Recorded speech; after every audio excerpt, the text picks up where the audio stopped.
Hello. How's everyone doing today? I know, it's like, what, third?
Tablet locked up on me. Great.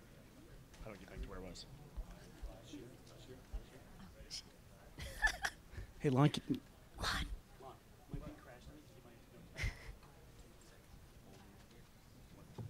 We have a tablet.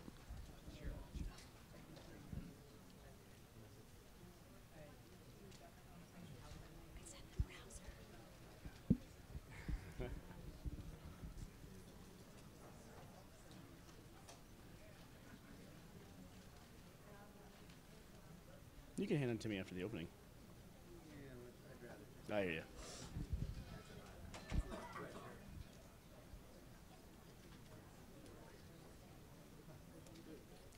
Thank you so much.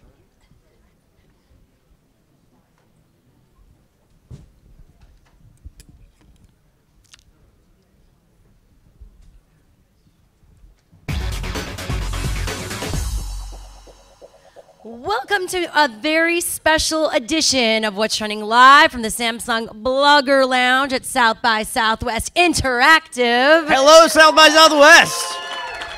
I'm Cheryl Lazard. Joining me by my side, the amazing, lovely Bernie Burns of Rooster Teeth fame. Thank Give you it so up much. for Bernie. Hello. And it's so nice to have you co-hosting with me since you are based out of Austin. So this is Yeah, perfect. it's good to be here. We're actually going to have some other Rooster Teeth people here later in the week, too. Yes, so. co-hosting with me. We're bringing them in. Yeah, well, we can. I mean, every time we go to LA, it seems like we stop by to see you. So thank you for stopping by in Austin finally to see us. We appreciate it. Of course, we couldn't be more excited. And today we have a very special guest coming and joining us on stage, Shaq. Mr. Shaquille O'Neal. Who just came off a session at South by Southwest. But without further ado, we're going to get right into our Trending Now Countdown.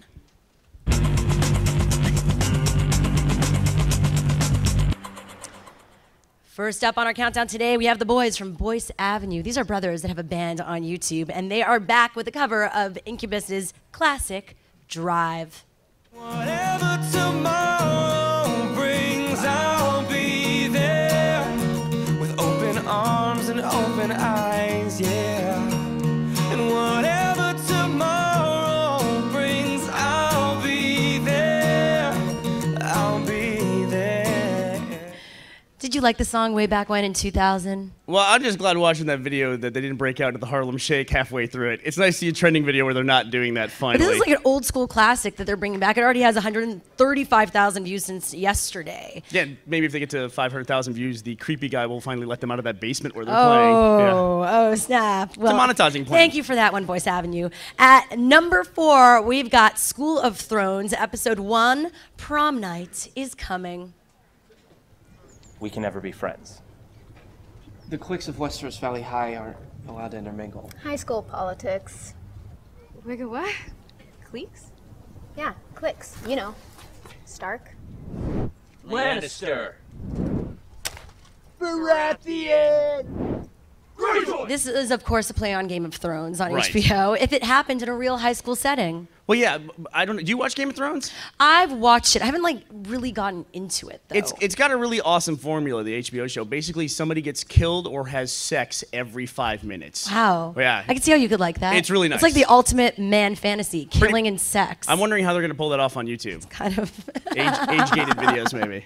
Well, they made it work, and this one is already getting shared everywhere on the interwebs today. And at number 3 on our countdown, we've got this one from the Fine Brothers, who everyone loves on YouTube. Yep. Kids react to the Harlem Shake. Do the Harlem Shake.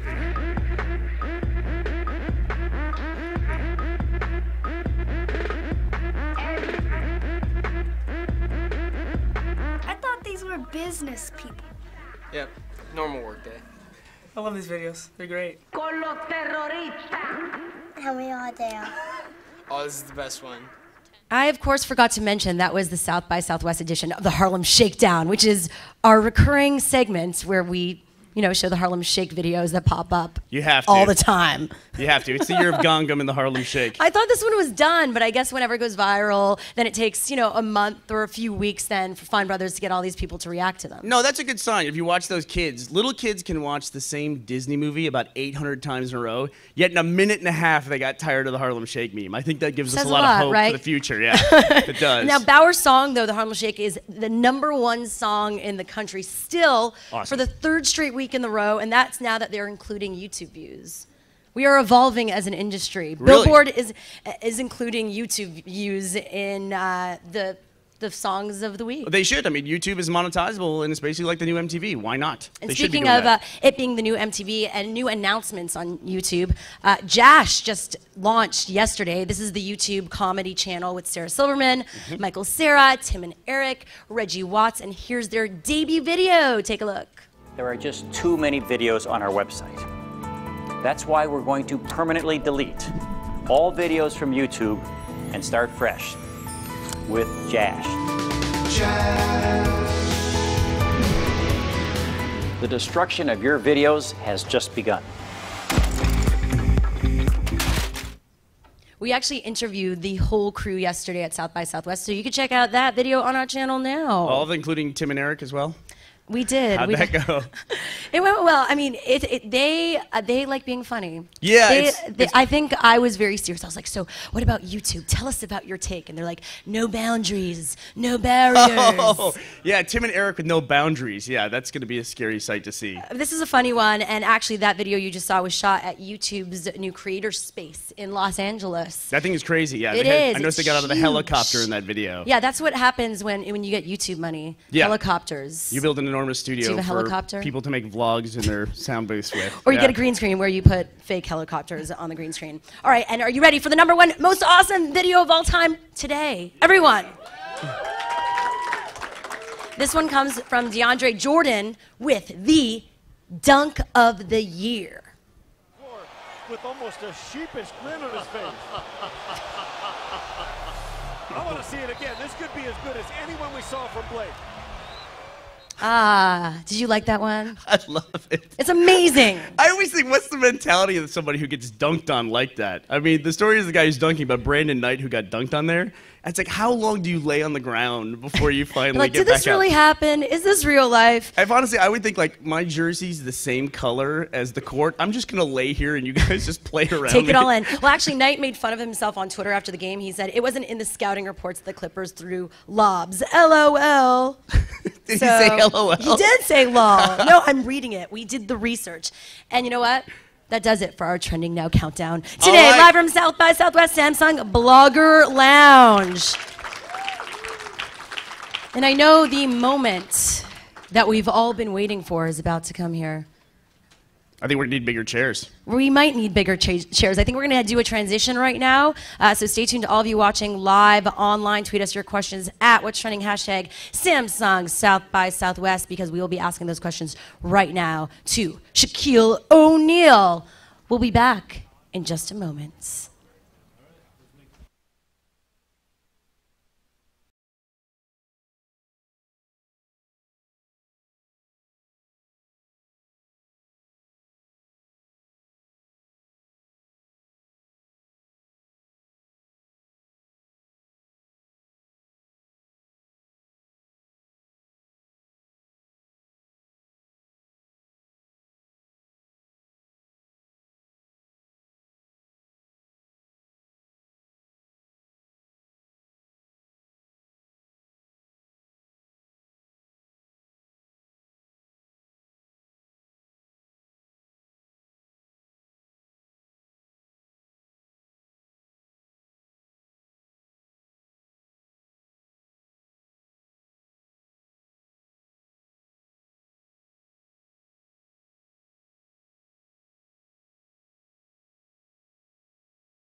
It's a comedy festival night.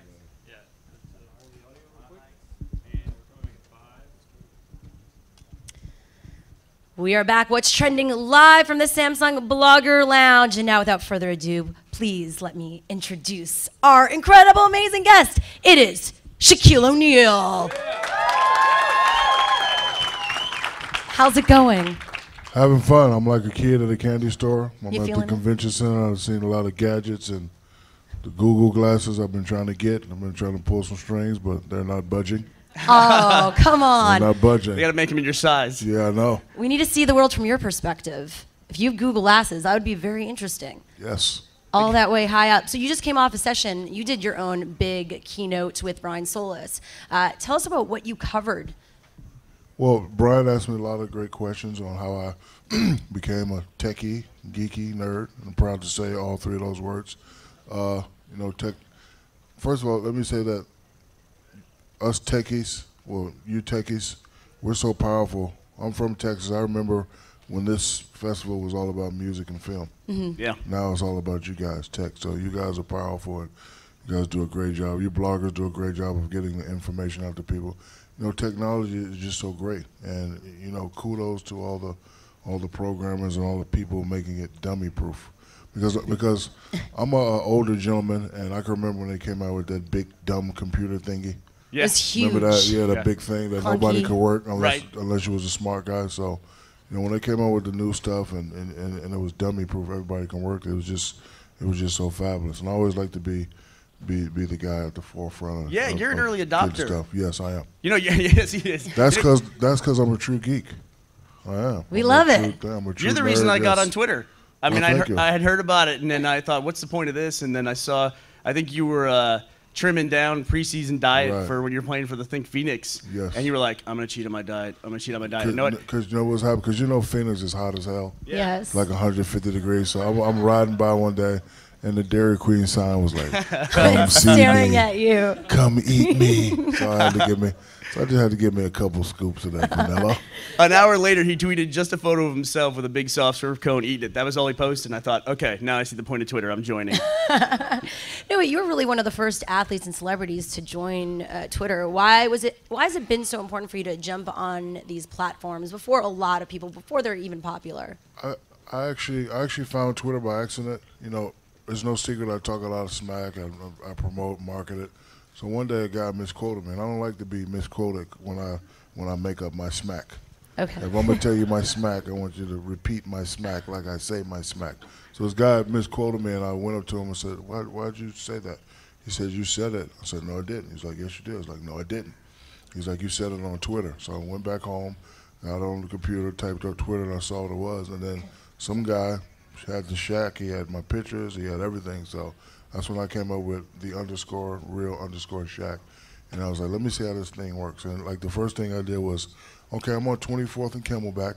Got 2 tickets to this Lakers game. Whoever touches me can get 2 tickets. And there was cars coming out of everywhere. And I was like, wow, this is big. So, but it gives me a chance to speak from my perspective to my friends. I don't really call them fans. I call them friends. The way I use Twitter is different than most people. It's 60% to make you laugh, 30% to inspire you, and then 10% to sell product. That's good. Yeah, that's a good percentage. It's a good twit life balance. But it's interesting because people might not know. Twit life balance. Oh, I like I'm that. stealing that. Thank you. Hashtag twit life balance. People might not know you have an MBA. You're a doctor. You're even a doctor, right? You have a doctorate. Yeah, I have a doctorate in organizational leadership. I've been in business many years, ever since 1992, and I've become a lot of people. So when I was doing business, I just wanted the people to look at me as a businessman, not because of what I've owned or what I've purchased, because of my educational status. And the doctorate was just something that I wanted to see if I could do it. It usually take 4 to 5 years. It took me 6 years. It was very difficult. I wanted to quit many times, but I have 6 children, and I just wanted to do it for them. Well, you're an inspiration, I'm sure, to your children too, because you're doing so much. It's incredible. And now you're also working with Tout.com. Speaking of businesses and startups, people can pitch you their startup through Tout, right? How does this work? Yes, we did that today. Because I know there's a lot of people here, that are just starting. We all know that the ones that are just starting, to get to the next level, you need the funding, you need the capital. So On tout, I said, okay, all you startups, pitch me 15 seconds on why you think I should invest or I should call my friends of the family, aka the hedge fund guys, to invest in you. So, basically I'm just giving back. I'm just trying to help. I'm just trying to help the next big company. That's awesome. Yeah, I think that's awesome. What are you looking for? How do people get Shaq's attention? Well, simplicity always wins. Like you said, I was reading you join Twitter. If you look at Twitter's format, it's one of the simplest formats in the world. You got 140 characters to get your point across. You hit a button. Instagram, Facebook, taking pictures, tout. You look into the camera and you speak. We're all about being visual. So I'm looking for something that's very simple that everyone can use, something that's inspiring, and something that's going to change people's lives. You think the net is moving more towards video? Is that where you see it going? I think it is. My breakdown, I like to break it down. I was speaking to a lot of people today. Is early man, when they wanted to communicate with each other, they write on the wall. Yeah. That's Twitter. And then, times advanced, they come out with the camera with the thing over the black head. That's Instagram and Facebook. And then time evolved, they come out with the TVs and the DVDs and all that, and that's tout. I think people want more visual these days. And speaking of visual and video, you also launched a YouTube channel, the Comedy Shaq. So you're taking over every platform. Has Shaq? I've always been a silly, humorous guy, and I just try to make people laugh. And so what can people expect from the channel, and how do you find your comics and everything? Well, I'm a big comedy fan, and I sign people up that I also find on YouTube. They can expect just to laugh their tails off. Can I say ass in the blogger world? Do it, yeah. Okay, be yourself. I didn't want to. Apparently, you say it twice. So yeah, just prepare to laugh your ass off. It's like really funny stuff, because to me, laughing and being humorous relieves stress. Yeah. Like whenever I'm stressed out and I see something funny, I'll forget about it. That's all gone. So I just like to make people laugh. Like those dudes with the red sexy socks. He called out your socks, man. Those socks are sexy, bro. Sexy beast. You see that? You notice the little things. Yeah. Where do you see that evolving, YouTube as a platform and taking over the entertainment arena right now? I mean, a lot of entertainers and celebrities are getting smart. They're trying to create their own space and put their own type of information out. My format is my format. I just try to make people laugh, and I just do what I do. Very cool. Yeah, I think a lot of people are learning, especially people who are established, who've worked in studios. They're now realizing they can do it all themselves. They don't need any kind of gatekeepers to get directly to their audience. And I think that's where it's going. Yeah. Yeah, and you had an incident recently. You were forcibly removed from a Laker game by Will Ferrell. Yes. That went totally viral, but we didn't get any context. That happens sometimes. It happens. Can you give us some context, like what happened? Well, Will's a friend of mine, and I told him I was leaving, and he had the whole security guard thing out, and I said, I bet you won't throw me out. I was just messing with him, but I know things like that, if people would see it, and some people would believe it, some people would think it was funny, but I knew that people would get a kick out of it. I mean, because he was standing up the whole game acting like a security guard, and the people in the crowd was going crazy. And I was like, get out my face. I bet you can't throw me out. And he threw me out. He threw you out? He threw me out. He's not scared of you, obviously. No, he's not. He's a security guard. You're going to make a cameo in the new movie? You need to make a cameo. Yeah, I will. You will? I haven't been getting a lot of movie offers since Kazam. I don't know why. Kazam was a classic. Because he was basketball. Classic. Oh. No, actually, I'm gonna be in a Grown Ups 2 coming out this summer. Adam Sandler movie, yeah. And Adam told me that this was one of the funniest movies he's ever done. Since you have 6 kids, do you feel compelled to make content that your kids can watch? Yeah, I do. I mean, I'm sort of an unorthodox father. Yeah. I let their mother do all the mean stuff. I'm sort of like a friend, disciplinarian. So, whenever they get in trouble, I don't bash them. One of my favorite books was The 1 Minute Manager. So that's kind of how I do with my kids. Like whenever they get in trouble, I'll spend 45 seconds with the little spanky wanky and then. Watch out! I told you. No, but I just I tell them to be safe online. I just tell them to have fun. But you know, as a parent, I just always try to teach my kids to be leaders and not followers. Sure, talk to them like adults, so they'll be like adults. Well, I don't talk to them like adults, but Well, you don't talk trash to the kids. Yeah, every now and then. Yeah. So speaking of children in the future, you know, Samsung has a Solve for Tomorrow campaign around STEM education. Like, where do you see that headed and the importance of it? I told my son the other day if they'd had this technology when I was his age, I'd be a valedictorian. So, you know, one of his teachers is old school, and she's not really here yet, so they had to go get the books. So when he get the book was kind of thick, and it kind of turned him off. I was like, son, I bought your iPad, just go to cliffnotes.com, baby. Yeah. Great advice. Yeah, just, no, but like, I mean, I always tell him that if they'd have had this when I was growing up, I'd have been a genius, because information is everywhere. And it's so simple, like you can type anything you want in these search engines, and you can get everything you want. Shaq, as a Yoda, you've described yourself as a As Yoda a of sorts. A Yoda. Oh, Yoda. A Yoda Okay. of sorts. Lastly, give advice to all the entrepreneurs and You mean people like watching. Star Wars Yoda? Okay. Not the Yoda. same scale. Yeah. Giving people, you know, all the entrepreneurs here, you know, writers, content creators, people watching, advice on how to, you know, really, I guess, create something special and put it out to an audience. Well, first you have to be genuine. Yeah. You know, my humor is, at the early age, got me into a lot of trouble.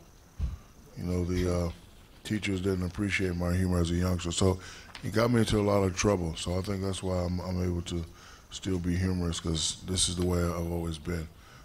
Second of all, believe in your product. Believe what you're writing, believe what you're selling. Because if you believe in it, then the customer will believe in it. And then, you know, as a leader, you know, especially if you have employees, you have to make the critical decision on whether to focus on the task or whether to focus on the relationship. Very nice. Well, I'm so happy that we got to work this out. And we have a parting gift for you. I'm being given A tablet? It's a Samsung Galaxy Nice. Note 10.1. Nice. So you can have it or give it to your one of your special. You'll have to choose one child to give it to. Oh, no, this is mine. Yeah. They don't get it. We Smart so man. appreciate it. Give it up Nice, for thank Shaq at The Real Shaq. Thanks, Samsung.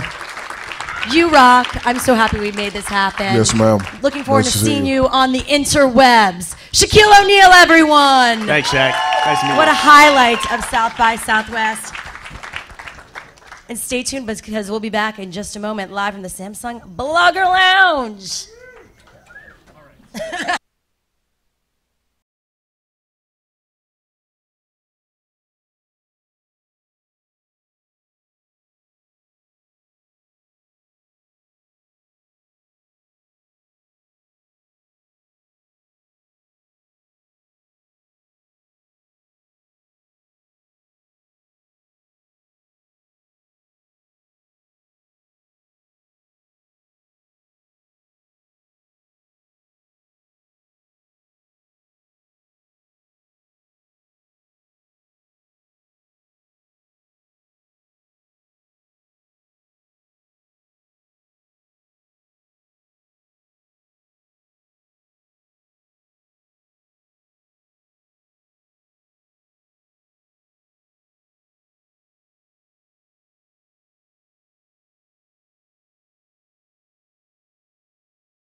Where did my phone go?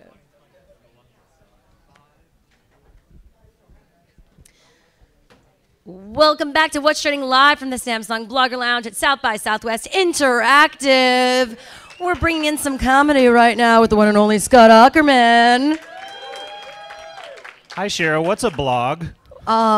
It's a log of... Oh, you mean a weblog? Oh, yeah. Oh, of course. Yes, I know what one of those is. People blog now. Do you blog? Yeah, all the time, every day. I usually tend to microblog. Oh. Yeah, it's kind of throwing out the buzzwords. Micro weblog. It's kind of my thing. But, Tumblr? Do you tumble with all the fashionistas? I go even more micro on Twitter. Oh, 140 character style. I'm going to start an even more micro site of my own where you just get one emoticon. Ooh. Yeah, just one emoji. Like maybe the girl doing... That expresses a lot, actually. Yeah, I can. I mean, like, people thought you wouldn't be able to express yourself in 140 characters, but we do it. It seems like you'd be great in a relationship. You just be like, here's an emoticon. Yeah, that's all I do with my wife. I just send her emojis expressing how I feel. Usually I just send her the Asian person because she's Asian, and I go, that's you. Oh. So, Scott, you've really been... groans. Groans from the bloggers. You've been busy at South by Southwest. If people haven't gone to check it out, Comedy Bang Bang, where are you guys based out of in the city? Esther's Follies is where we did a lot of our shows, and also the IFC Crossroads House. We did some shows over there. So you've been busy. You're pretty much a veteran of South by. Yeah, I kind of am one of the people who started the comedy here 6 years ago. So I've been here every year for 6 years. Why do you think it's important to bring the comedy scene to South by, and how does that complement all the other stuff going on? Well, I mean, most of the interactive people here are starved for things to do. So, yeah. No, they're blogging a lot, actually. They're blogging so much, and we want to give them a break. But no, we just thought comedy and technology kind of go hand in hand, because most people who, have blogs and stuff are very into comedy. So it's actually been great. It's really boomed in the 6 years we've been doing it, to where now it's, in 3 venues, and, there's probably 9 shows a night, and it's really great. That's crazy. How do you pick who you want to feature? I tend to look at the group of people who are here and request some people to come out, and then I look at who's here and kind of who I've worked with before. I've been producing comedy for a long time, so I've worked with a lot of people, and I kind of just look for my friends and who I like. Yeah, and who are those friends? Who's on your friend list, your go-to calls? Last night I had Eugene Merman on the show, and Gerard Carmichael, who's a really great up-and-coming guy, and I tried to do a mix of established people and up-and-coming people. Chris Gethard, we had him on the show. So, yeah, and Reggie Watts I do my TV show with, so we did a bunch of shows together as well. Yeah, tell me about the show now, and working with Reggie, and of course IFC. Yeah, the TV show is Comedy Bang Bang, which is a surreal talk show. It is based on my podcast, which I put out once a week or twice a week. And the basic conceit of the show is I'll have celebrities on like Zach Galifianakis or Amy Poehler or John Hamm, and we do a interview with them as themselves. We do an improv interview, and then comedians come on as characters playing fake people, and we then interview them. Meanwhile, it's very meta. It's metatextual. Yes, of course. I mean, you're a metasexual. It's like not, You're a metrosexual. Not metrosexual. You're metasexual. And then we have, bizarre sketches and a lot of stuff going on. So the great thing is it's now on Netflix. The first season just got on Netflix about a couple of weeks ago. It's now Netflix. Yeah, and so many people have been watching it. I get like 50 messages a day from people who are like, I've never seen your show before, and I'm so excited to see it. That's so fascinating to me, how you could be doing something forever and then is it really fascinating to you? Yeah, no. I think you seem like you're lying. It's interesting. No, it's interesting now. Like we've downgraded to interesting. Okay. It's interesting where you put things and what platforms actually can cause people to like new people to find your content. I agree, Cher. It's interesting where you put things. Square peg in a round hole. Really? You've been dealing with a lot of square pegs in your life? I'm so sorry. So how Netflix has helped. It's really made it boom. I mean, because IFC's great, but they're a small emerging network, and so I'm sure your publicist at IFC loves that right now. I mean, that's a kind way to put. Not a lot of people maybe watched it when it was on TV. Well, it's also that you need to be on demand is so important, and just being accessible in every medium possible. That's Sure. what I feel today. Well, you're the expert. I am. You're here in front of the Samsung. I am the what's sign, trending expert here. What do you think about the whole trend of every comedian seems to have a podcast these days? Yeah, I mean, I've been and then doing TV shows based on podcasts. It's interesting. And then scripted content based on their podcasts, but it's scripted. I think comedians should not get podcasts because they want to get TV shows out of it. They should do podcasts because they're really fun. I have a podcasting company, Earwolf, where we have about 14 to 20 shows. We have some fans of Earwolf. Thank you so much. Thank you so much. Yeah, people should do it because they're really fun. And the great part about it is I've been producing comedy in Los Angeles for 15 years or so. And in LA, comedians were really well known, but it was hard for the country to get to know them. And now they're really great because podcasts go everywhere globally, and comedians can now tour and go to smaller cities where there are fans there. They can mobilize their fans. It's really a great way to get their fan base kind of mobilized. Tell me about Earwolf as a company and starting that and really building it. And what that was like for you. Well, we started, 3 years ago, I think, with $30,000 and started the company and really, had a really tiny, shitty studio. Can I say that word? Yeah, it's studio. Studio. But, that's a bad word. It just really grew, and we're doing, we're very successul now, and like how successful? Like, what's your gauge of success? Monetary, and women. A lot of women hanging out at the studio, throwing themselves at podcasters. Where's the studio? It's in a whorehouse, unfortunately. That's the only space we could get, cheap space. No, it's great. I mean, people like to work with us. We have a really good reputation, with comedians, and it's great. I love all the shows we put out. Some are big, some are small, but we really love all of them. How do you, I guess, decide what types of comedians you're going to work with, or what would be a great podcast? A lot of times, we don't like to do a lot of podcasts which are sort of talking about comedy, like interviewing people about comedy. We like to do actual funny comedy podcasts. Yeah. So, a lot of times people will come to us with an idea, like Brian Posehn, who's a great comedian. He came to us with an idea of, I'd really like to play Dungeons and Dragons with my friends for a podcast. Yeah. And we said, great, yeah, love it. And the show Nerd Poker is on right now. It's a big success for us, and it's just him and his friends playing Dungeons and Dragons every single week. See, that should also be a YouTube show. Yes, it could be. Yeah, it could. I mean, there's so many different platforms it could be on. But yeah, sometimes it'll be like that. Or Paul Scheer came to me and said, I'd love to do a show where I watch bad movies and I talk about them. So How Did This Get Made has been on for 3 years now, and it's been a big success. So sometimes we'll have an idea we'll go to a comedian with and say, what if you did a show like this? But it's really, podcasts are great because they're the most free medium. We don't tell people how to do it. We don't listen to the shows and give notes. We just let people do it, and it survives on that level. And what do you think the key is to creating a successful podcast? A successful podcast, I think, can be anything as long as you love doing it and you're entertaining enough. You know, I mean, some stuff that I would go, oh, that sounds boring. It's great because they've found the people who love to listen to them because they love doing it. Does that make sense? So I don't think people should do it because they're angling for a TV show. They should do it because they love doing it, and it's the way they want to express themselves. Well, we appreciate you being here at the Samsung Blogger Lounge today. I could tell you were thinking of that the entire last half of that answer that was rambling on and on. When's he going to stop?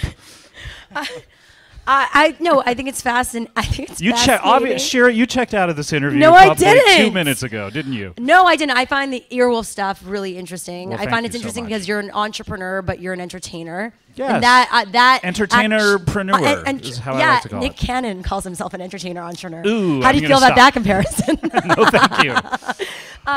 No, but sincerely, we've had Paul Scheer to Nick Kroll on our show, and the range from Paul Scheer to Nick Kroll on your show. Wow. Mark Maron. Him and I are love partners right now. Really? You don't say. That wouldn't Yeah. surprise me. Really? Yeah. Is it because I'm Jewish? I couldn't tell that you were Jewish. Give it up for Scott Aukerman.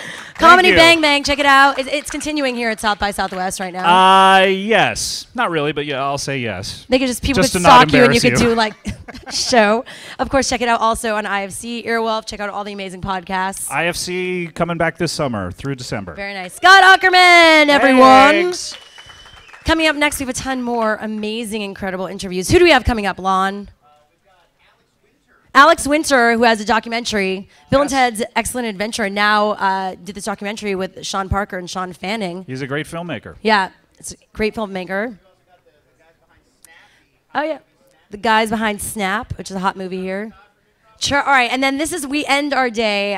This is a great one that I'm excited about. Charlie Todd, you know him as the creator of Improv Everywhere. They have a documentary that is out and screens here at South by Southwest. He's going to be doing a happy hour with us and answering all your questions. So if you're here in person, please join us for happy hour. We'll have snacks and some booze. And if you're online, join us too. Happy hour. At home. If you're not? underage, yeah, get drunk at home. No, That's how I do started. that. Don't listen to this guy. At 15, I bought some wine coolers. And that's how it started. We'll be back in just a bit.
Welcome back to What's Trending, live from the Samsung Blogger Lounge. Now, one of the biggest startups that a lot of people have been talking about here at South by Southwest and in general in 2012, 2013 is Uber. And with me now we have the head of marketing in Austin. Yes. How are you? I'm doing well. How you doing? Nice to see you. Pleasure. So let's talk about what Uber is doing right now at South by Southwest, your initiatives.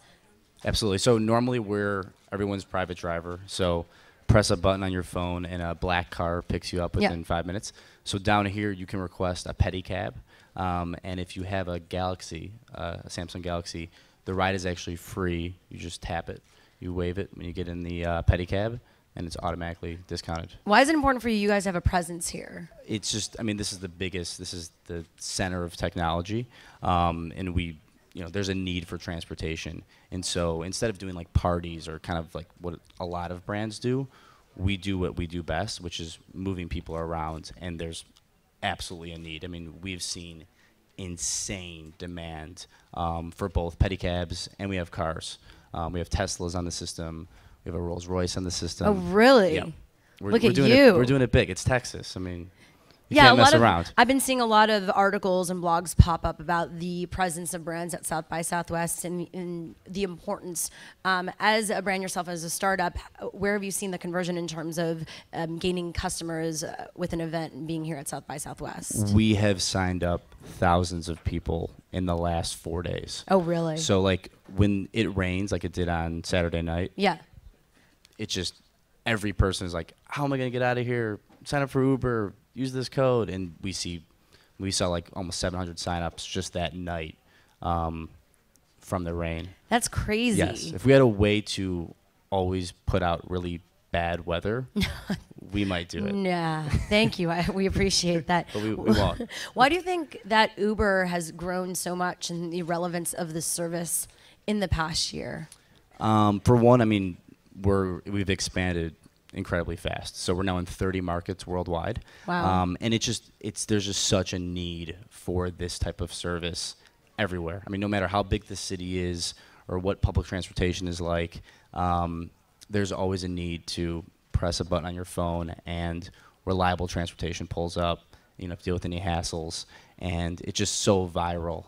And that's where we've seen all the growth come from. Yeah, and very social. And I know that you've had a lot of traditional cab companies fighting your presence in many cities. Yep. How do you as a company react to that and hope to deal with it as it continues, as you pop up in new cities? Yep, 100%. I mean, we just kind of, every city has different regulations. So, we're only in cities that we're legal in. So, unfortunately, we're not in Austin full time due to local regulations. Yeah. So we just kind of, every market we just treat differently, and we're just working with regulators there to ensure that we can stay or come, and hopefully, when the city of Austin sees how awesome Uber is and that people love it and they want it here, that starts to change opinions and minds and everything else. Well, listen, I'm a Uber user, Yep. a Uber.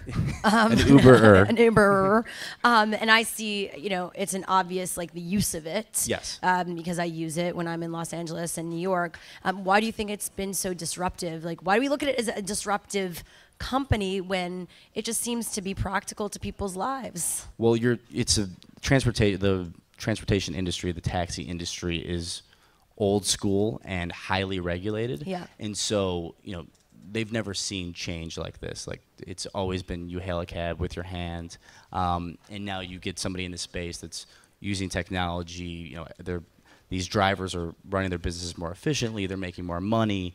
There's a lot of people with, a lot of interest in sort of keeping things the way that they of were. Course. And that's with anything, Airbnb. I mean, there's a bunch of different startups that are sort of facing that old school way of looking at things, and then we come in and flip everything. Well, we've seen you car sharing get around, and now acquisitions happening with companies like yours that are disrupting the transportation business. Yep. Where do you see an Uber growing? Where are we going to see it next year at South by Southwest? I mean, just bigger. I mean, we want to be in every market. I mean, we want you to get off your plane wherever you are, and you just automatically think the Uber button, and it's there. So we got a big push into Asia.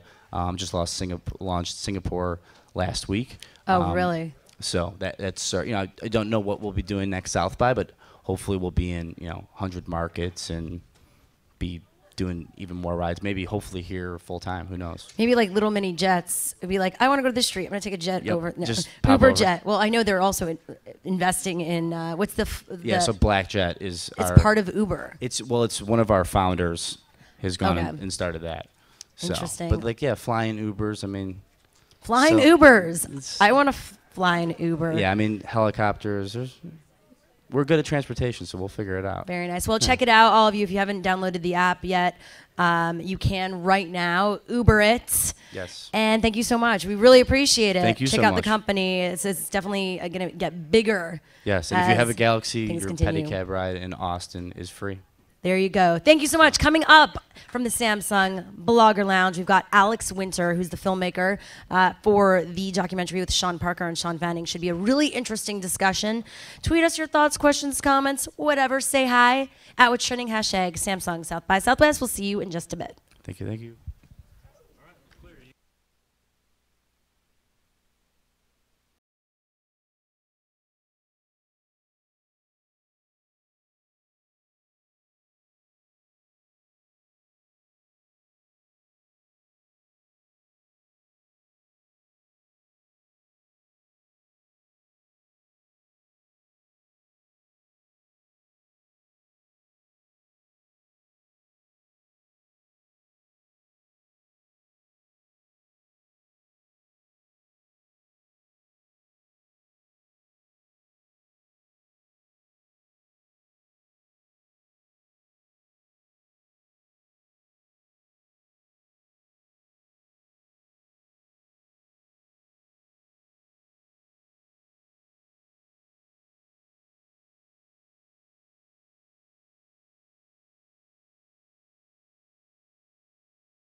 You're watching What's Trending live from the Samsung Blogger Lounge at South by Southwest Interactive. I'm right now with Alex Winter, the filmmaker behind Downloaded, the documentary which premiered here at South by Southwest. So exciting, following the story of Napster, Sean Parker, Sean Fanning, who all of us in the tech world and beyond know now. So I love the story of this, and we're fascinated in the convergence between entertainment and technology. It's the space that we live in. Tell me about how this all came to be, how you got the chance to tell the story of these two very high-profile people. I met those guys in '02. Yeah. And I was really taken with the early days of the internet. Yeah. Early '90s BBS news groups, that kind of stuff, and I was really. I got sort of consumed with the idea of global communities and where the net was going. It seemed really obvious that it was going to be a tool that kind of broke a bunch of barriers down. But in the early days of the net, like for those of us who were scrapping around online, it was extremely difficult to create community online, and it took a lot of. You had to practically know how to code. Not that I'm not a hacker, but I was involved in the early net communities, and then suddenly in '99, this thing showed up overnight. And what struck me, even today, I kind of can't believe it. Like when you talk about Napster, everyone's like, "Oh, that's that music downloading service." But to those of us who were online in '99, it didn't. That's not what it was. It was this completely efficient, perfectly constructed global community that worked, where the day before there was none. It was just poof, there it was, and the world had changed overnight. It was like getting smacked in the face with a wet towel. And so I became really consumed with Napster and started to follow the story of these two guys. And then the music issues started, the legal issues started. And so I had a meeting with Fanning in '02 and said, let's make a movie out of this story.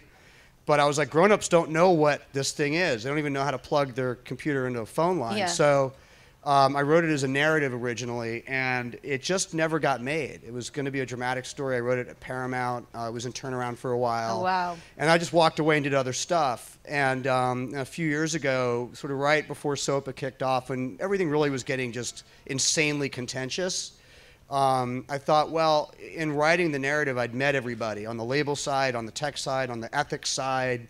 I was very close with Parker and Fanning and all those guys by then.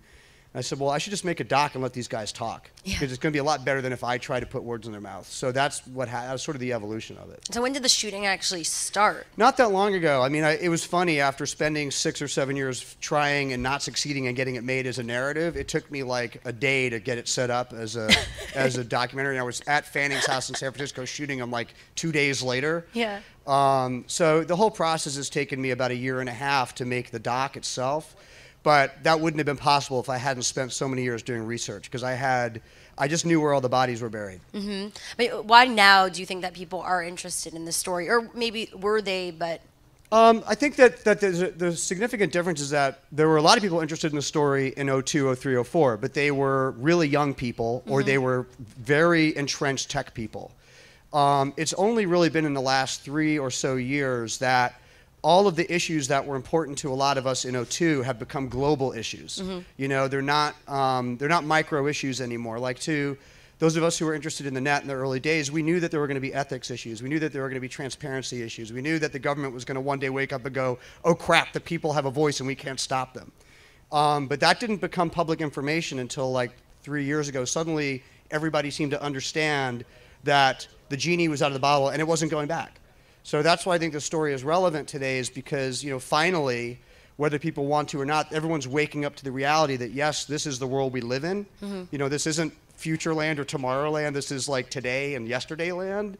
And so I think it's actually important, not the movie, I mean, we're not that grandiose, but I think it's important to start addressing some of the issues that we're all facing now. And how have you seen, knowing those two guys who are very much iconic for our generation and in the tech world, how have they changed as personalities over the years? Well, I mean, the short of it is that they were kids when I met them. I mean, they were two beaten, broke teenagers when I met them. But I met them at the tail end of Napster, so they were vilified, they were penniless, and they were kind of, a little blindsided by the amount of press scrutiny and media scrutiny they were getting. So a lot has changed, because in the intervening years, they, and the movie kind of covers this, but they went sort of through kind of regrouping on their own, regathering themselves, figuring out how they were going to, you know, they're both visionaries in different ways, and they both have different agendas in some way. So it's been kind of nice. You know, I'm a dad, and like, it's funny if I look at them sort of parentally, where like, it's nice to watch these two kids like do really well and like come back from this really kind of brutal experience and succeed the way that they have. And they both succeeded, you know, in their own way. You know, Parker has done really well with his contributions to Facebook and with Spotify and other stuff that he's doing. And Fanning has done extraordinary things in gaming and other areas. And then now they're starting to work together more. But they really have, they both sort of went away, regrouped, and came back. And, you know, they're both extremely successful, and they're in their early 30s, and they have their whole life ahead of them. So, what was the key to telling that story?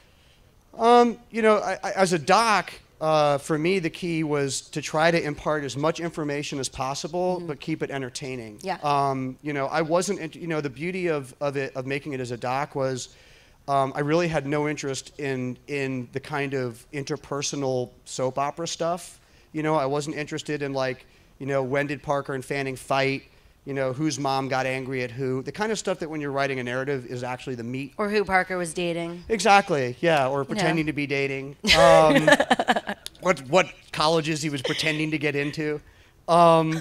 So, you know, it was, for me, it was really about focusing on the core issues that matter, both to them when they were creating it, to the record industry when they were, you know, I feel like the Napster story was very badly covered. The media sort of bought into a lot of spin, and suddenly, you know, again, like those of us who were using Napster and who were getting connected globally, suddenly watched this weird divide occur where like those of us online were just branded as pirates, and like all these industries were just, you know, we're not going to get involved and embrace it. And it was like this very gray thing became very black and white.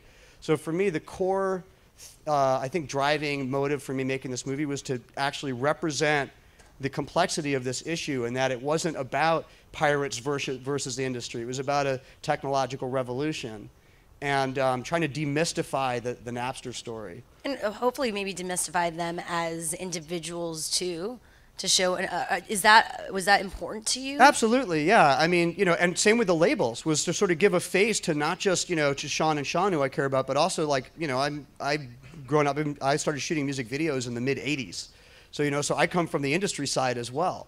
So, I mean, a lot of my friends in A&R lost their jobs, and a lot of bands that I knew couldn't sell their records anymore. So, you know, I really wanted to give a face to all of those sides. It wasn't just about being diplomatic because I had to sort of give equal airtime to people who weren't Napster. You know, I really wanted Donnie Einer, who's a hero of mine, to sort of talk about what it was like from the label side and what were some of the implications of what drove the labels down, because I think people have got that wrong too.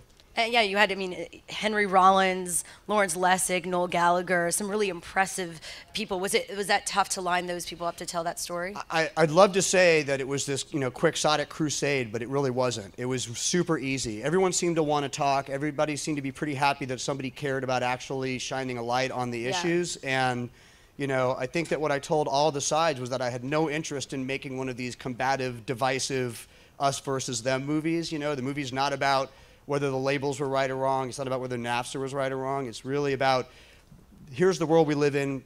Everything's happening very quickly. Some very brilliant people invented some stuff that have huge implications. Yeah. And that's really what it's about. What did they think of their story being told, and how much were they involved in the process? Sean and Sean? Yeah. Well, you know, they weren't involved in the process, because that would have been a massive conflict of interest, you know? Really? Well, No, if you think yeah, about no, it, yeah. I'm kidding. So I really kept them out of it to that degree that I wanted to make it an egalitarian story. But the fact is that, you know, I will say that it was very important to me to not re-drag them through the mud. Like, you know, the one thing that I really identify, this is really the only area, because they're geniuses and I'm not, but when I met Fanning and Parker in '02, you know, I was struck by like these two really close friends who had gotten famous really fast in their late teens, and the pressures of that. And I related to that, having just been an actor and like and a child actor, and like what it was like to be under that kind of spotlight. And the difference being, when you're an actor, you ask for it. You know, it's still a lot of stress when you're that young, but you have asked for it, right? You've gone out and auditioned and sort of welcomed it. Yeah. But, you know, looking at Fanning and Parker, they were just deer in the headlights. And so I didn't want to make a movie that just sort of dragged them back through that hell again. Yeah. So I certainly had kind of a moral obligation to keep them protected on a certain level. But other than that, I didn't really, immerse them in it too much. And they were satisfied with yeah, the product? Thankfully. I mean, it's been, last night was great. They loved the movie, which was really great for me. It's not the first time they saw the movie? No, they saw it not that long ago, though. They only saw it a few weeks ago, and that was a great relief. But then I think for them to see it last night and to see the audience response, it was a huge response, and they laughed at all the right places, and they were hooked through the end. I think that it was gratifying for them, and a bit of a relief, on a certain level. Yeah, and lastly, before we go, I need to ask you about Bill and Ted 3. What's the status of this project? Yes, Bill and Ted's excellent. I watched it on Netflix like 2 weeks ago. Oh, really? And paid a hefty sum for it. And my significant other was like, really? $9.99? And it's that's awesome. That's why that nickel showed up on my bank. Wondering where that came from. Awesome, thank you. So where are we at with Bill and Ted 3? We're writing. Well, we're writing. I should say they're writing. Me and Reeves and the two writers, Chris Matheson and Ed Solomon, we got together a few years ago and started hashing out an idea that we liked. Every 4 or 5 years, we have dinner or whatever, and we throw something out there. Yeah. And usually we just have fun doing it over dinner, and then we walk away and go, that's never going to happen. And because we don't want it to happen, not because we don't think it can get made. But we hit on this idea we thought was really good, which may or may not be, but we think it's good. So the guys wrote it, and it's really early. It got leaked to the press too early, so now I have to talk about it ad nauseum. But sorry. That's okay. The reality of it is, I'm just speaking for the people, I know, man. I just feel bad. It's not like I'm angry about it. It's just I feel bad that I don't have more information. But it's just it takes time to make a script good. So they're writing, and we're trying to get the script into perfect shape, and then we'll go out and raise the money and make it. And it's one of those things you're going to be an adult or have kids, like the characters. Are you going to? Oh no, it's us now. Okay. Make no bones about it. It's not like Boy Meets World. Oh, no. This is 40 if 40 was really stupid and and not aware that we were 40 at all. Yeah. Amazing. Well, I'm so stoked for that. Yeah, we'll see what happens. I mean, I keep telling everyone, if no one wants to make it, we'll put it online. So one way or the other, you're all going to see it. I hear Netflix is buying. Yeah, that's what they say. Yeah. I got an HD camera at home. Maybe we'll just shoot it in my garage. Go for it. Yeah. Let's do it. Yeah. I will be there to cover it for YouTube. Thank you. Alex Winter, everyone. Awesome. Looking forward to seeing the documentary. Will be out and about. You can follow him at Alex Winter on Twitter for more updates. Yes, thank you. Stay tuned, everyone. We are coming back from the Samsung Blogger Lounge in just a bit. Charlie Todd from Improv Everywhere will be here, so keep it right here on What's Trending. Thanks. Yeah. Thank you.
You are watching What's Trending live from the Samsung Blogger Lounge. I'm Shira Lazar, and joining me is Brian Solis, writer, entrepreneur, marketing man extraordinaire. This is your second book or third at this point? Fifth. Fifth? Really? Fifth already? Yeah. I feel like every 6 months you come up with a new book. No, it's every year and a half, and that goes to show you like how many years you and I go back. Yeah, no, it's incredible, and I'm amazed that you even have the time to write a book. Well, you know what? I've learned that saying "time stops for no man" is really true. Yeah. And so therefore, I bought a DeLorean. And no, the truth is that it's getting harder. It used to be every year. Now it's getting longer and longer and longer because of just sort of how society's evolving, how technology is sort of permeating our life and our lifestyle. It's harder to focus on the long form. You and I were just talking about that. It's taking longer to write a book than I know, because before. I'm so used to now expressing myself over Twitter, Facebook, through video, and short little blogs, that thinking about writing a few 100-page book is a bit overwhelming for me. It's overwhelming for your readers too. They're like 2 pages long. Okay, I'm done. Yeah. So let's talk about this latest one. It's called "What's the Future of Business? Changing the Way Businesses Create Experiences." And what is this one all about?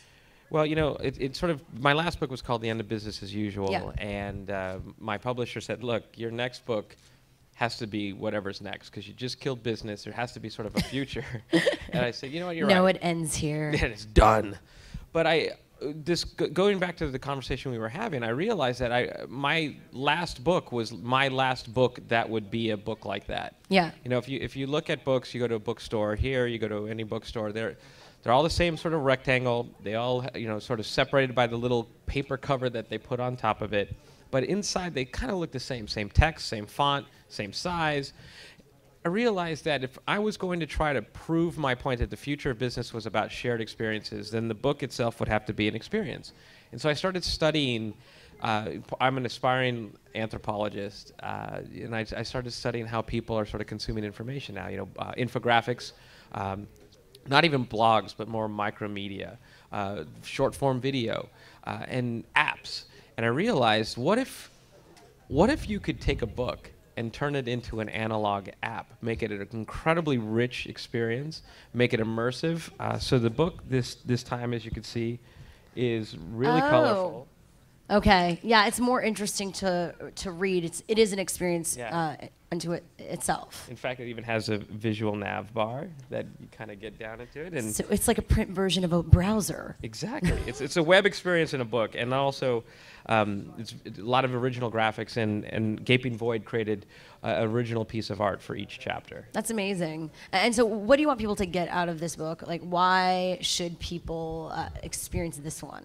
Well, this one is special for many reasons. One is because it sort of puts you as a reader into the hero's journey. I borrowed it from Joseph Campbell in terms of understanding that, look, your customer is going through this journey. And there's new touch points, there's new technologies, there's new places where they can learn, where they're influenced, where they're influencing other people. Decision making is totally different than it used to be. There's no more funnel in the digital world. Yeah. Right. And so I wanted to help them see sort of what that looks like, and I break down each step. And by what I call what I borrowed called the moments of truth, right? There's a 0 moment of truth that Google sort of made famous, and Procter & Gamble made the first and second moments of truth. And then I introduced the ultimate moment of truth, which is the shared experience. When somebody is your customer, and the life cycle as they're your customer, they're going to keep sharing their experience. They bought a product, they're going to talk about it. Mm-hmm. They have to call customer service, they're going to talk about it. And so that shared experience becomes something that right now you're reacting to. It's theirs to sort of define. But what if you could design an experience that sort of is introduced at each one of those steps? That's the experience that somebody has because it's intentional. So how can we as creators ourselves, people that are building their own brands and actual real companies, take advantage of this trend that you're talking about? Well, I'll tell you what, it starts with just taking a break. We're getting really caught up in the acceleration of technology right now. You know, like, oh, there's Twitter, there's Facebook, there's Instagram. Oh, wait, Instagram's not cool anymore because now we have to have exploding pictures and jump all over Snapchat, or whatever's next. And there's Pinterest, and then there's the next Pinterest clone. And we're getting really caught up in a dangerous set of behaviors where we are as individuals and as businesses reacting, right? Yeah. And so if you think about what businesses are doing today, they're listening to conversations. Oh, there's something negative. Oh, there's something positive. React, react, react. Create a department to react. We need to listen. We need to respond. But what if you just step back to say, what experience are people having at every moment of truth right now? Just what are they doing? What are they saying? What are they sharing? What are those trends? And is it the experience we actually want them to have? Mm-hmm. And then say, what is the experience we want them to have? And design it.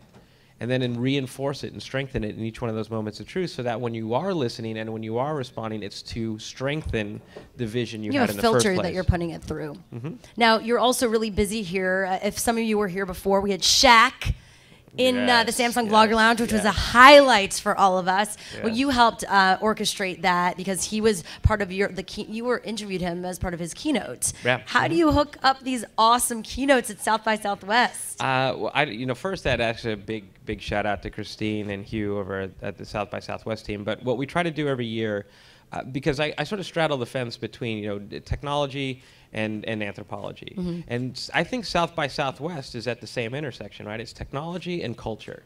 And so what I try to do every year is bring a keynote together. Last year we had Billy Corgan, and you had Billy on your show as well, where we talk about the future of technology and society in one way, shape, or form, and bring somebody who has an opinion, has experience to make it really amazing for the people that are here to learn from. And so each year we pick someone that is going to be really amazing. And this time it was Shaq, and man, did he brought it. He dunked it. He dunked it. Well, yeah, as he says, once you go Shaq, you never go back. Did he say that one to you? I didn't get that one, but it's true. It is true. And so hopefully next year you'll be back with someone amazing, and we'll be snagging that interview too. Yeah. You're like my booker agent, It's true, and I'll help you any way I can, and I will tell you this: it'll be amazing because now I have to top that. I know. You keep on raising the bar. Give it up for Brian Solis, everyone. The book is What's the Future of Business? Changing the Way Businesses Create Experiences. He's at Brian Solis on Twitter. Grab the book right now, briansolis.com. Yeah, or WTFbusiness.com. I love it. WTFbusiness.com. Go check it out right now. We will be back at 5 p.m. Austin time. That is 3 p.m. Pacific time, which is 6 p.m. Eastern time, wherever you are in the world, with Charlie Todd, who created Improv Everywhere. They premiered their documentary here at South by Southwest, and they're going to be here for a very lively discussion. And the makers of Snap coming up in just a bit, so stay tuned on What's Trending. Thanks. Woo! Woo!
You're watching What's Trending live from South by Southwest Interactive. We are coming to you live from the Samsung Blogger Lounge in Austin, Texas. How's everyone doing? Right now, we are with the filmmakers Youssef and Victor and one of the stars, Thomas Decker of the film Snap, which is screening at South by Southwest Film all of this week. How's everything doing today, guys? Fantastic. Amazing. Love Amazing. We love it. Well, thank you for bringing some of the film to interactive right now. Give it up for the whole team from Snap, everyone. So Snap is a really, it's a dark movie. Violent, to say the least. But I love how it's set against this great soundtrack, which I feel like it's a soundtrack of the film, and it moves it in so many ways. Tell people a bit about what inspired this whole movie. Well, the original inspiration was, we just wanted to, I guess the way I like to describe it is we wanted to make a really scary movie, but about things that people are really scared of, not like a slasher movie. What freaks you out? I think what freaks me out is what freaks everybody out. Not like that people are going to boo my movie, and that we're going to suck. Those are the kinds of things that are really scary. And so, that's what this character's scared of. And those things sort of come to life for him in the movie, sort of in the character of Thomas, actually. But he's a he's a he's DJ. a music producer, and he channels a lot of this into his music. I don't know if you've heard a lot of dubstep, but there's some pretty dark stuff happening there, The sounds of monsters. There's definitely a cinematic twist to, EDM, electronic dance music, dubstep, grime, and we felt like that was such a powerful tool to really get into the head of someone, a diseased person. And then also, it's very current, and we're huge fans of that movement and the music and the sound. So it was like a perfect mesh. Yeah, and so you created this into a great storyline. You have also Nikki Reed, who we all know, a great actress attached to this. Tell me about your character and being in the music space also. Well, I play the sort of best friend / worst enemy of the character that Jake Hoffman plays in the film, the musician.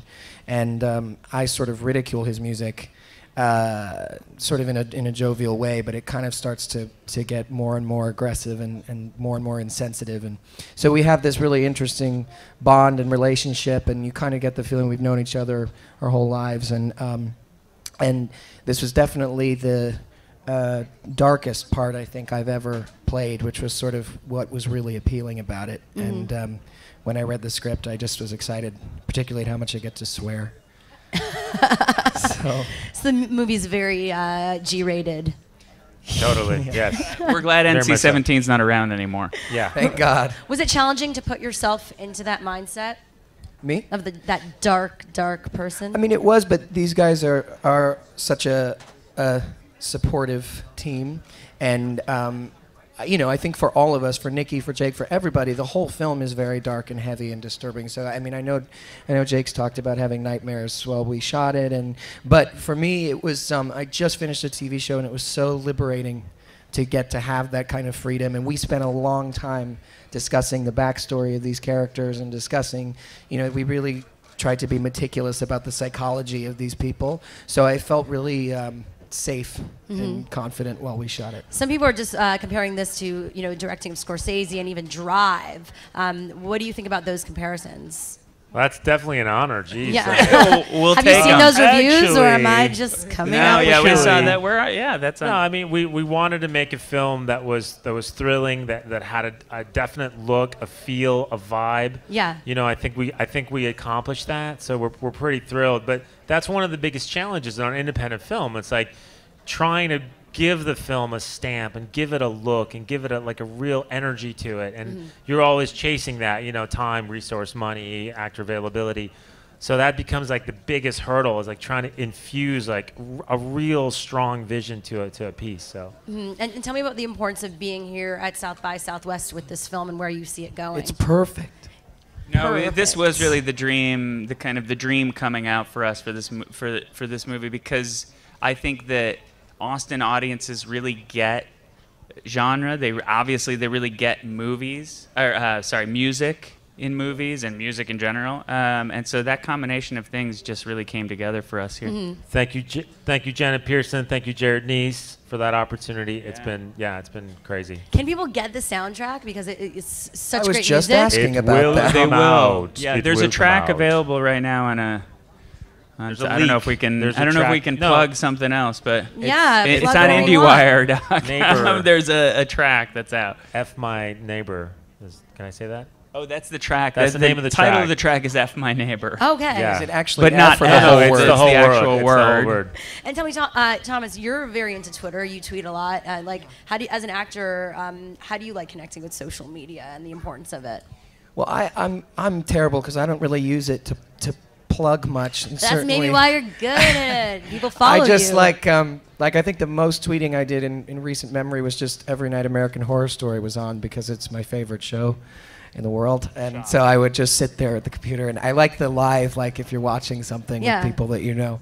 But it took me a while to get into it. It's sort of when I got this show on the CW, which is very Twitter oriented, I was kind of reticent to get really into it, and then I found it fun, and it's great when I know that the people that I'm tweeting with are actually friends of mine. That's nice because there's so many kind of, especially with actors, there's a lot of fake. Like what I've been talking to you for years. Exactly. Come on. So I enjoy it. Well, very cool. Well, thank you so much. The movie you. is Snap. If you're on Twitter, check it out at Snap Movie, at the Thomas Decker on Twitter. Do you guys have Twitter handles? I do. Go ahead. I do not. Well, anyway, follow. Mine's not real What is clever. yours? No, mine's just my name, Victor A. Turan. There yeah. you go.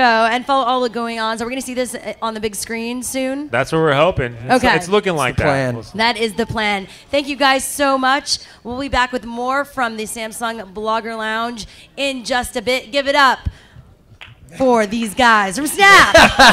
Yusef, Victor, Thomas. You just go like this. Go like this and we're off. And coming up next, all you hear in real life at the Blogger Lounge, enjoying happy hour, we will have Charlie Todd from Improv Everywhere here for a live discussion about his new documentary, which premiered here at South by Southwest. Stay tuned, that's coming up in just a bit. Snap. Go. Clap. Yes.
Welcome to What's Trending live from the Samsung Blogger Lounge. I'm Shira Lazar, and you are watching a very special edition of What's Trending. I'm right now with Matt Adams and Charlie Todd, the creator of Improv Everywhere. Hey, everybody. Hey, what's up, guys? But more importantly, they are here to talk about their documentary, which premiered here at South by Southwest, We Cause Scenes, which is incredible. I watched it this morning as I was, getting my hair and makeup done. And I've known your story. I've known Charlie for a while and followed Improv Everywhere. And to see the making of this movement and community you've created was just incredible and got me a bit emotional. So, Matt, I know you've been behind directing a lot of these videos and working on the YouTube channel for years. Tell me why finally it was time to create a documentary out of this. Well, really, I just started showing up at Improv Everywhere events, and I just started filming them.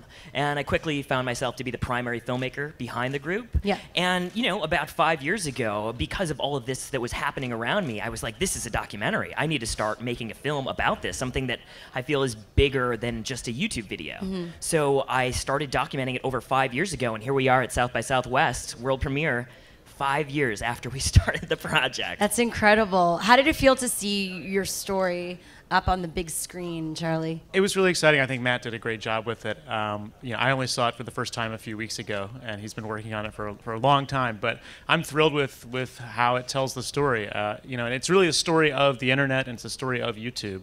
Improv Everywhere was first geocities.com/Improv Everywhere. I haven't heard GeoCities in a while. Yeah, and the website was, I would go pull a prank in a bar and then write it down, and the website was text, and maybe an animated GIF file or something. But so the movie really shows how we grew as the internet grew, and YouTube is sort of the hero of the movie. Do you think there's a reason why now the movie is ready to be released, where you've come to a point in the story of what you've created with Improv Everywhere where it was time to share that with the world? Yeah, I think that when I started it, it was just going to be something that I was probably just going to release online. Yeah. But then as I started meeting more and more people from Improv Everywhere and really sort of learning the story and the roots and the evolution of the group, and that's what it's really about, is the evolution from text to photo, from text to photo to HD video, and really to show that span to where we are right now and being able to produce TV quality content with just our friends. And you had how many Kickstarter backers for this? We had 1,700 Kickstarter backers, and we raised $126,000. That's amazing. And that was before we were saying that Kickstarter really came to a head. I feel like in the past year, we've seen everyone on Kickstarter.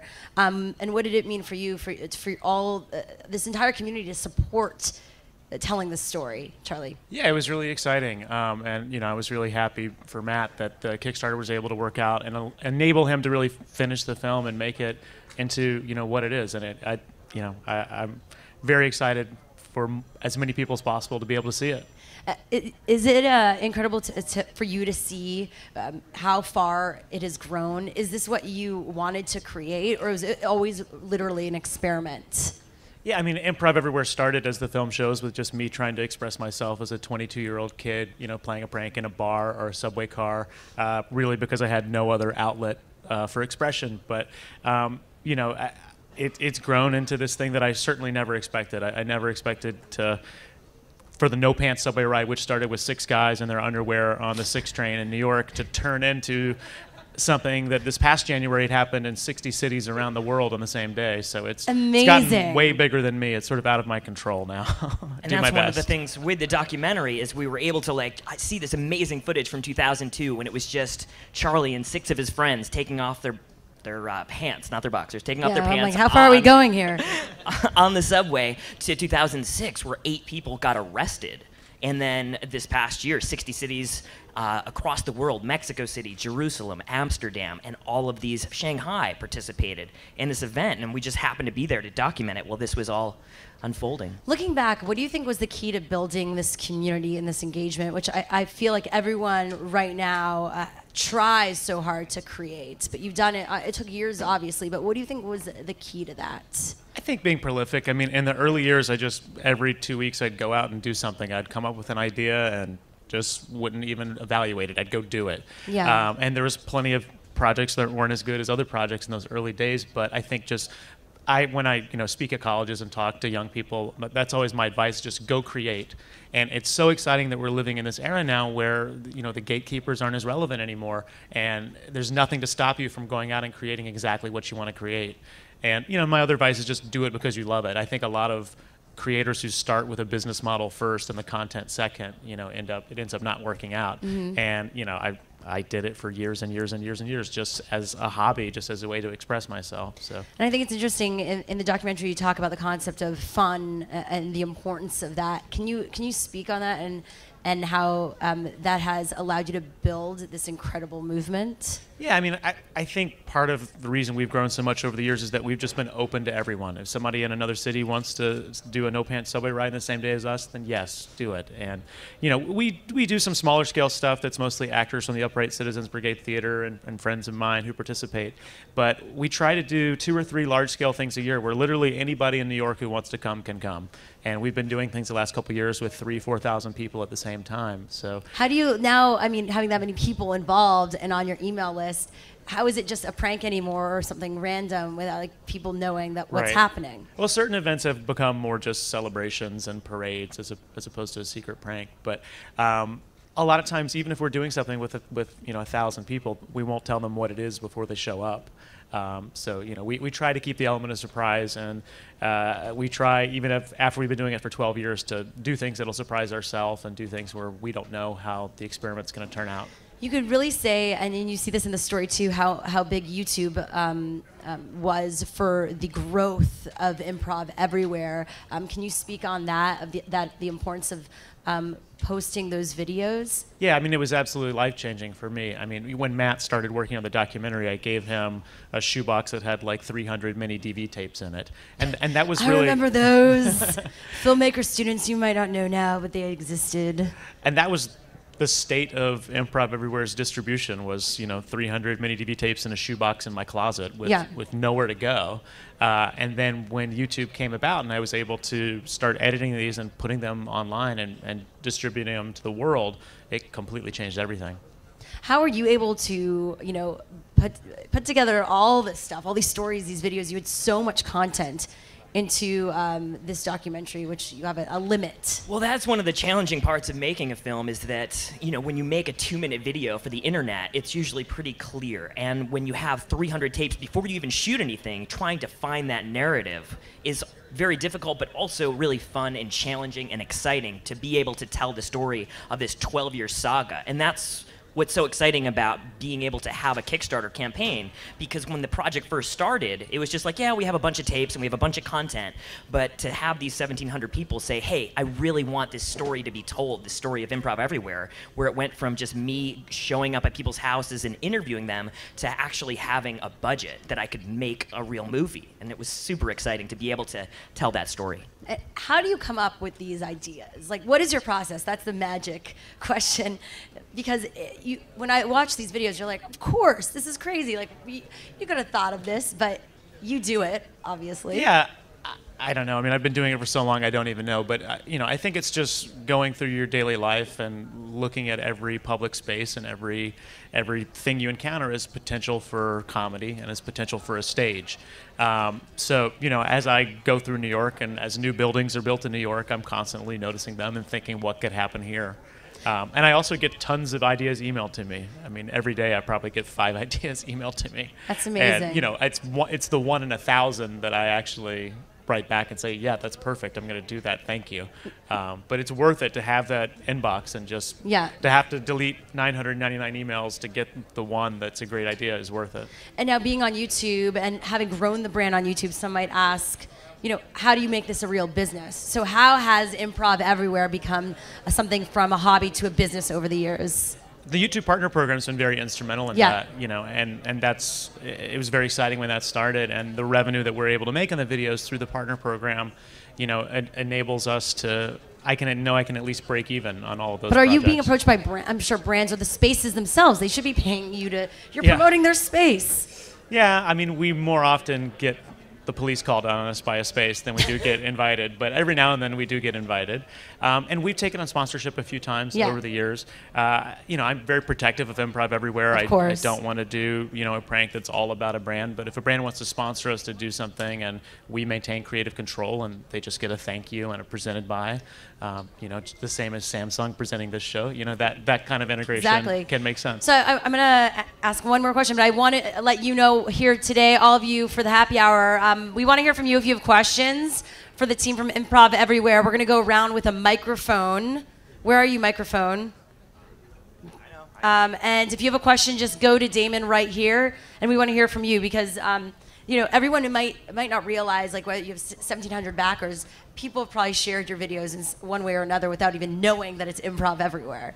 And a lot of people in the last couple of days who have seen the film have mentioned that, oh, I was familiar with the Freeze in Grand Central, or I knew about the 100 people in a blue polo shirt in Best Buy, but I didn't realize that it was one group that had sort of done all of these videos. So the film does a nice job just sort of putting everything in context, I think. What is the key to maintaining that community, and now on YouTube too? What tips do you have? It's tough. I mean, I think a great tip for YouTubers is to release on a regular schedule, but that's really difficult to do when your projects involve hundreds or thousands of people and all these logistics. So it's something I haven't been able to do. And my, YouTube commenters will tell me, every time I release a video, they're very angry that it's been so long. But you rather them want more than less, right? I think so. All right, we're going to do a question right now.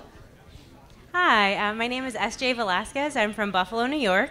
And I have a question. I'm a really big fan of Improv Everywhere. Have been following it for years now. And I know Improv Everywhere has made the flash mob something that is now understood worldwide.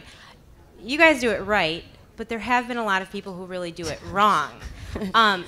Could you tell me a little bit about what you do that makes it so successful, so widely celebrated, and what some potential flash mobbers or Improv Everywhere types should be doing to really have a successful social movement? Yeah, I mean, the film talks a little bit about the Mob Project, which was started by Bill Wasik in New York in 2003, and that was really the birth of the flash mob, and it happened a couple of years after Improv Everywhere started. So I've never really associated myself with the term or identified with it. And for us, the point is not to have a big mob of people. I think a lot of people who set out to do a flash mob, the mob is the only idea. The idea is, oh, we'll get 1,000 people to do blank. And it's, well, unless blank itself is interesting, if 5 people are doing it, then it's not, who cares if 1,000 people do it? And the other thing I think sets us apart is we come from a comedy background. I come from the Upright Citizens Brigade Theater, and to me, the idea has to be funny and exciting in order for me to want to produce it. And it seems like these days, I mean, there are lots of things that label themselves as flash mobs that are very good and that I enjoy watching. But it seems like in the past few years, flash mob just means dancing like a cheerleader squad in a public space. And it's kind of an overused term in many ways. It is too, and I've seen it used to like describe so many different things. The term sort of lost its meaning. Yeah. I want to also know, where you see Improv Everywhere going in the future. You have this documentary, but what do you want this to do to what you're building? Yeah, well, I'm really excited about the film's potential for just spreading our word even further and for it reaching a new audience and maybe reaching an audience that isn't on YouTube all the time and doesn't subscribe to channels on YouTube. But in terms of where I want it to go, I want it to keep the same trajectory and keep getting bigger and better and us to get, higher production values and, and maybe expanding into some spin-off series and, finding ways to up our game. Are you going to launch other channels from that, or that be within the Improv Everywhere channel? Well, I've got 1.1 million subscribers, so I think whatever I do, I want to keep it on my channel. Where do you see, we have a question from Twitter. Yes, bring it on, Twitter. All right, @CookieLaz. Have you ever thought of an idea that you love that just never came together? I have a lot of ideas that are on my list that I want to do one day, and I'm waiting for the perfect opportunity. I have a couple of sequels to old ideas that I want to do at some point, and I'm just waiting for the funds to do it. I have sort of a dream list of things I want to do that I probably couldn't afford to do on my own, but if a sponsor did help us present it, I could probably do it. So well, maybe we should talk. We have another question over here too. Okay, bring on the question. So I'm a really loyal Tedster. and that's how I found out about you guys. Would you be willing to tell me about like the impact that had? Did that have a noticeable impact for you guys? Yeah, and did you see the TED Talk that I gave or the prank that happened at Yes, TED? I did. Yes, I did. Okay. I was there. I loved it. You were there when the prank happened? No. I was there when you gave the talk. Oh, okay. Cool. So I was at TED. Oh, cool. He had to mention he was at TED. Thank you Yeah, for the did I- question. yeah, right. I mean, yeah, having a TED Talk was obviously awesome, and it certainly exposed us to a whole new audience, and I think got a lot of people interested in improv everywhere. But in addition to me giving a talk, we played a prank at TED last year where we had a fake speaker, and we made it seem like he got the spinning beach ball of death during his presentation. I remember that. You saw that, okay. And it, you know, it was really fun to be able to go to TED and sort of do something that was funny and didn't take itself so seriously, and gave that audience a chance to laugh, because I think they weren't expecting comedy at that moment. Comedy always relieves everything, Yes. right? Yes. It seems so. But where do you see the YouTube landscape headed? You're so embedded within the YouTube community and the creators, and you as well, having managed a lot of his channel. So where do you see it in terms of the future of entertainment and content creation and media? Well, it's interesting with the new channel redesign and how they're making it where your channel can scale from mobile to tablets to television sort of seamlessly, and I think that's really smart. And you know, I hope that they continue to stress subscriptions.